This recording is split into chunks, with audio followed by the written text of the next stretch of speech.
Hello hello hello.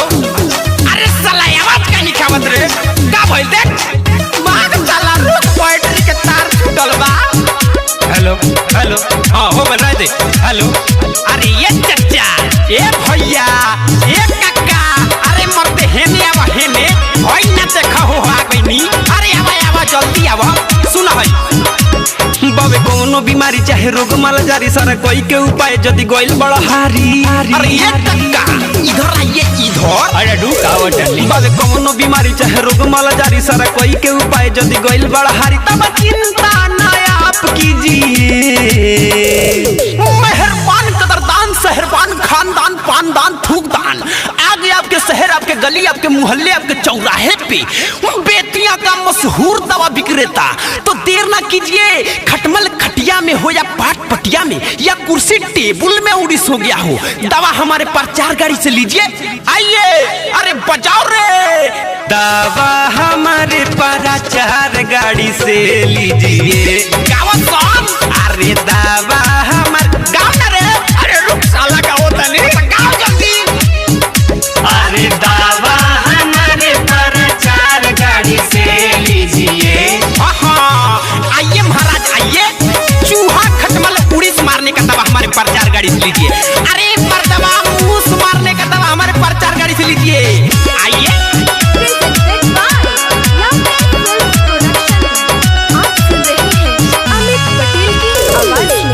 छाने में दुख सब ले ली विदाई, हवे बाबा रामदेव के दवाई।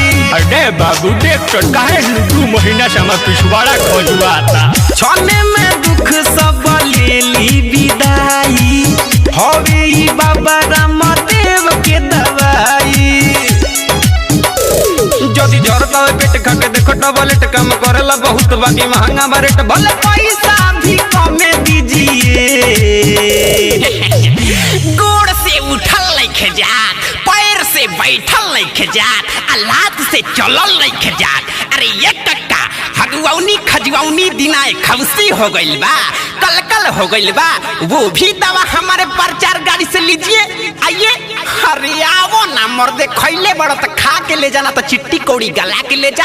आवो अरे दवा हमारे प्रचार गाड़ी से लीजिए। आइए अरे दवा हमारे प्रचार गाड़ी से लीजिए।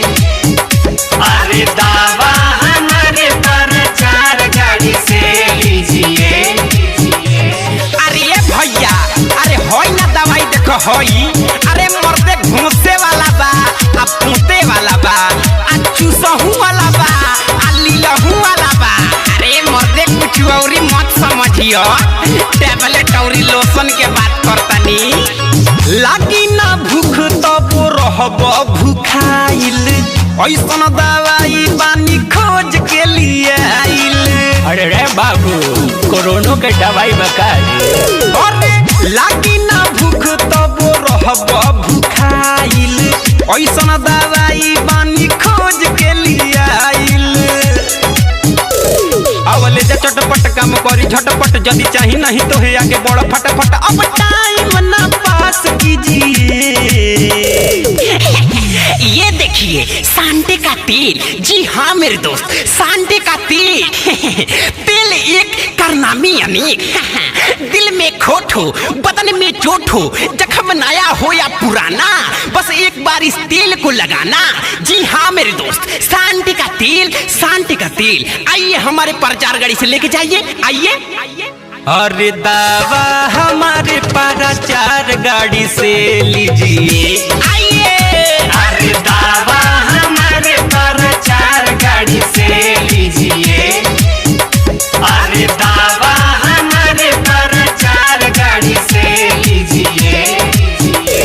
बाबे कोनो बीमारी चाहे रोग माला जारी सारा कोई के उपाय जदी गोइल बड़ा हारी तब चिंता ना आप कीजिए।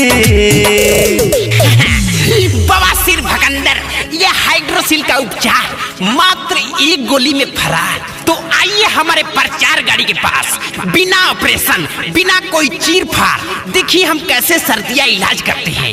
आइए मेरे दोस्तों, जल्दी आइए मेरे प्रचार गाड़ी के पास और ले जाके खाइए मात्र एक गोली। जी हाँ मेरे दोस्त, मात्र एक गोली। अरे दावा हमारे प्रचार गाड़ी से लीजिए। गावा सॉन्ग।